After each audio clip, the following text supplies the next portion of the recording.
In a recovering post-apocalyptic world, a woman's therapeutic trip to a zombie-themed island resort turns into a desperate battle for survival. News reports are discussing TheReZort, a facility that has implemented the Brimstone Protocol, a failsafe reserved for situations involving a potential outbreak of the Chromo Syndrome virus, which transforms infected individuals into undead zombies. The Brimstone Protocol is an extreme response that involves the complete incineration of the affected area to ensure that no zombies remain. Located on one of the Canary Islands, the resort is the only remaining place where zombies can be found. It operates as a unique attraction, allowing guests to pay for the experience of shooting zombies. Valerie Wilton, CEO of TheReZort, is praised as a visionary who has turned the zombie crisis into an opportunity to create jobs and stimulate the economy. Also on the island are refugee camps called Hope for You for those who were displaced by the previous outbreak. As the reporter concludes her segment, bomber jets fly overhead, serving as confirmation of the island resort's fate. 10 days ago, Melanie sat in solitude long after her zombie support group had finished. After being asked to leave, she headed to dinner with her boyfriend Louis. She told him that going to the resort had helped one of the members, and she's thinking of doing it herself. She expressed desire in overcoming her personal issues, afraid Louis might leave. However, Louis assured that he'll never abandon her. Later that night, she woke up scared, and Louis got up to comfort her. He bid her to go back to sleep, but instead she watched a video of her dad's final message. In the recording, her father implored her to change, to be strong even after the outbreak is over. Days later, the couple were en route to the resort. After the plane ride, their first stop was a lounge area at a port, where they awaited the boat that will ferry them to the island. The lounge was filled with other vacationers, including Jack and Alfie, a pair of gamers, and a group of investors aspiring to establish a similar venture. At the bar stood Sadie, who was left by her fiancé, unable to refund their stay at the island resort. Near the window, Melanie caught sight of a little girl clutching a blue teddy bear, but the girl was swiftly whisked away by her mother. The attendant announced their boat was ready, prompting the vacationers to line up. Upon reaching the island, waiting vehicles were ready to shuttle them to the main resort. Among the last to embark is Archer, a seasoned veteran. At the resort, the couple were shown their room. Afterwards, they attended an orientation where they learned how to handle guns, and Louis took the opportunity to teach Melanie how to handle a pistol. Following the orientation, the resort hosted a pool party. Valerie, the CEO, delivered a speech while showcasing a white-dressed zombie. Amidst the festivities, Sadie slipped away and accessed a restricted area. She inserted a flash drive into a computer and downloaded the resort's confidential files. As Valerie concluded her speech, Archer noticed Sadie acting suspiciously as she emerged from a staff-only room. The next day, Melanie caught sight of the same white-dressed zombie being escorted away. Meanwhile, the resort's computer technicians were scrambling to conceal the issues plaguing their system, working to keep any problems under control. At the hangar, Tom and Mike talked about who they'll be chauffeuring around for the day. Soon, the guests entered and were directed to their respective vehicles. In Tom's truck, the passengers were Louis, Melanie, Jack, Alfie, Sadie, and Archer. Meanwhile, in the control room, Valerie initiated the opening of the park for the guests and observed as the trucks drove out. However, when Salva attempted to close the doors, there was a brief malfunction in the system. Although the issue was quickly resolved,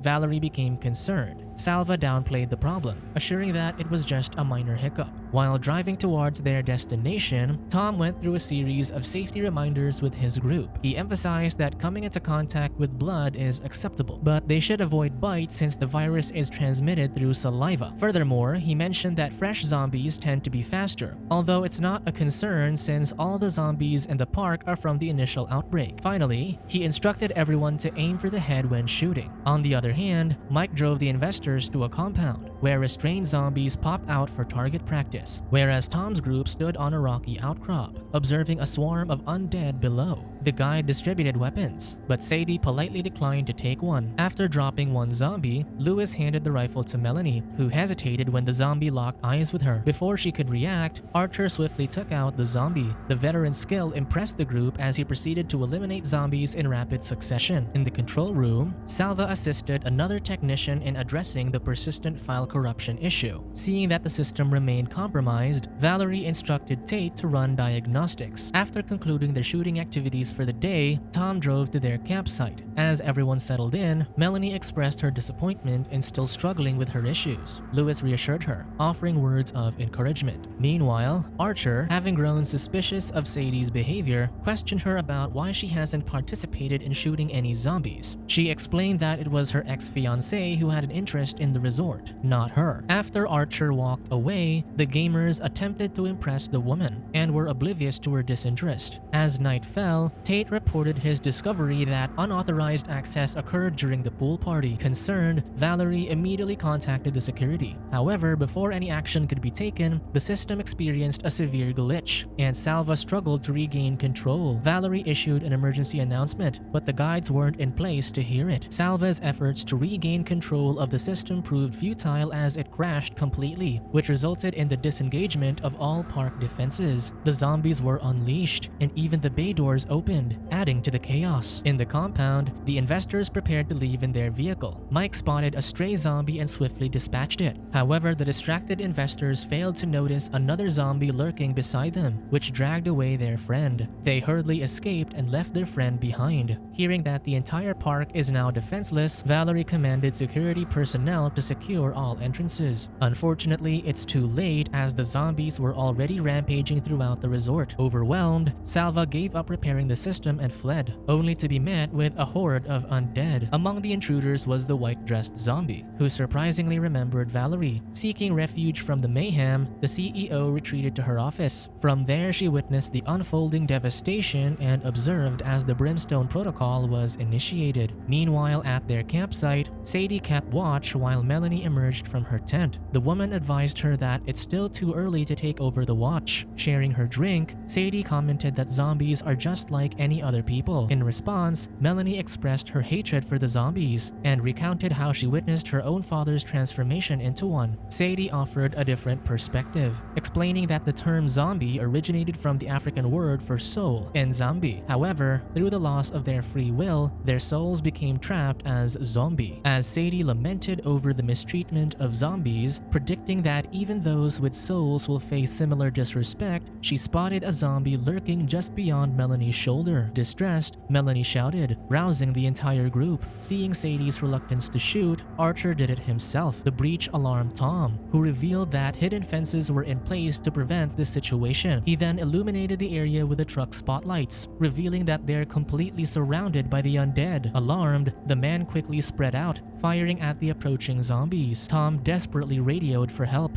only to be met with an announcement regarding the activation of the Brimstone Protocol. The guy desperately tried to start the truck, but the engine failed to run. Archer urgently called for a magazine, and Melanie quickly retrieved one for him. However, in the chaos, a zombie managed to grab hold of her. Acting swiftly, Sadie shoved the zombie and then shouted for everyone to climb onto the truck for safety. After the veteran shot a zombie latched onto Tom, Sadie helped him up. Jack slid over, followed by Melanie and Lewis. Jack calls over Alfie, who unfortunately got bit while climbing up the truck. Lewis eliminated the zombies and the bitten Alfie while Jack stared at his fallen friend. Soon, Archer commanded them to halt, recognizing that there were no more threats. As dawn broke, Lewis held on to hope and assured the group that help was on its way. However, Tom informed them that the entire park is down, and they only have a few hours left until the implementation of the Brimstone Protocol. The guide suggested following standard procedure and rallying at the docks to avoid being collateral damage. Archer set off, but Tom interrupted, saying that the journey is impossible on foot. Instead, he directed their attention to a communications tower in the distance, explaining that it had underground access leading to the docks. Before they departed, Jack took a moment to pay his respects to Alfie. Navigating through a thicket, the group followed Archer's lead. Out of nowhere, a zombified Mike lunged at Jack. Reacting swiftly, Tom dispatched his former friend. The veteran urged the group to keep moving, knowing that time is of the essence. Distressed, Tom was in disbelief that things went wrong, especially knowing that their security is completely foolproof. Jack suspected it's some kind of virus done by a hacker. Continuing along the path, the group stumbled upon the wreckage of Mike's truck, which had crashed into a fence. Squeezing through the gap, they saw a horde of undead approaching. From within the truck, a zombified investor attempted to bite Melanie. Without hesitation, Sadie eliminated the threat, whereas Lewis seized the opportunity to scavenge scavenge a gun as he slipped past. Once everyone successfully passed through the gate, a zombie sank its teeth into Tom. Reacting swiftly, Archer dispatched the attacker, while Lewis didn't give time for Tom to process his grief and shot him. Disgusted, Melanie glared at her boyfriend. Amidst the tense situation, Jack consoled Sadie by remarking that the zombified investor she shot was a jerk. Meanwhile, Melanie remains disturbed by Lewis's true nature. Archer stepped in, explaining that her boyfriend's actions were necessary given the circumstances, though she remained indignant. As the group approached the communications array, Archer confronted Sadie about her secretive behavior in the staff room. When he continued to press, she admitted that she downloaded files from the mainframe, following the instructions of Living 2, an undead rights activist group. The activist revealed the flash drive she used to access the computer, and Jack became furious, realizing that Sadie had unknowingly infected the system with malicious software. Now aware of Sadie's actions, the group turned their backs on her. She, however, insisted that their intention was only to shut down the resort. Despite this, the group continued on their journey. They reached a compound, their final hurdle before reaching the communications array. As they navigated through, the area was soon overrun with zombies, and amidst the chaos, Jack and Sadie got separated by a zombie. Selflessly, the activist put herself at risk to save Jack, but ended up getting bit. Accepting her fate, Sadie handed over the flash drive to the gamer. With a relentless horde of undead in pursuit, Jack warned the rest of the group, urging them to run ahead to the communications building. Despite Lewis's insistence on leaving the gamer behind, they all managed to make it safely into the building. Though Jack remained grief-stricken over Sadie's death, Melanie took the flash drive from him, carrying the weight of their mission. With only 55 minutes remaining until the Brimstone airstrike, they passed through dark tunnels, aware that the zombies were closing in on them. The dark tunnel eventually led them into an area with metal cages that start rattling as the approaching zombies draw near. Pushing through, they reached a room that felt like an oven, with scorching walls and barriers. As they entered a room that seemed safe, a zombie dropped from above, which was quickly shot by Archer. Tragically, Jack was bit, and the veteran was forced to put him down. Then, the three survivors pushed forward and finally opened the last door. They stepped into the Refugee Halls of Hope for You, which was revealed to be a fake charity organization that enticed refugees into the resort to be turned into zombies. It suddenly became clear to Melanie that Sadie was right all along. The living are being treated as if they were undead. They pieced together that the resort required a continuous supply of zombies to sustain its operations, and the heated walls were for artificially aging the new zombies. Emerging from the curtains, Melanie saw the same girl holding her blue teddy bear from the lounge but zombified, further reinforcing the island's cruelty. Suddenly, more zombies appeared and they're forced to retreat back into the room. However, both entrances were now being flooded by zombies. Melanie and Lewis managed to close the door leading to the heated walls, preventing any more zombies from entering through that route. However, Archer struggled to close the door leading to the refugee hall, and Melanie rushed to his aid. Even with their combined effort, they couldn't fully shut the door. Despite Lewis's promises, he abandoned Melanie, escaping through a hanging chain. The veteran bid Melanie to go next while he kept the door closed. Once Melanie reached the top, Archer's final words were to make sure Sadie's flash drive and the resort's evil is exposed. With only 16 minutes remaining until the Brimstone airstrike, Melanie pressed on. Along the way, she came across the lifeless body of Lewis. She took his gun, understanding through the betrayal that she must rely on her own strength to survive. She exited into the hotel waiting area, which was swarming with zombies. Unexpectedly, Lewis emerged, swiftly closing the door behind him. He apologized for abandoning her, explaining that during the first outbreak, it was every person for themselves. Melanie noticed that he's bit, and she pointed the gun at him. However, she still found herself unable to pull the trigger and instead handed the weapon to her boyfriend. Somberly, Melanie watched as Lewis took his life. Afterwards, she retrieved a firearm from a deceased guest and retraced her steps. As zombies approached from around the corner, Melanie was suddenly pulled into Valerie's office. The CEO informed her about an emergency exit located near the computers, but reaching it will require distracting the zombies. Melanie seized the moment to confront Valerie about her atrocities, and the CEO uses capitalism to justify her actions. In a desperate move, Valerie tried to seize Melanie's weapon, which led to a struggle that ended with the weapon discharging, attracting the attention of the surrounding undead. As the room was overrun, Melanie escaped into the hallway, leaving the CEO to face her fate. She fled outside, managing to outrun the scattered zombies. In a final act of desperation, she leapt into the ocean just as the airstrike leveled the island. 3 weeks later, Archer is somewhere in America, watching the news of Melanie exposing the resort's hidden files and their connection to the refugee charity. During the news report, Melanie shares that she went to the resort in order to fix herself, but left realizing it's not her that needs fixing. She emphasizes that the exposure to the horrors of the zombie outbreak has gradually eroded people's humanity. As the news reporter concludes her segment, the camera catches a swarm of zombies launching a fierce attack on the port that leads to the resort's island. Now, due to Valerie's greed and disrespect for the living, humanity is once again in danger. Subscribe to watch more videos like this, turn on notifications and leave a like to help the channel out. Thank you for watching.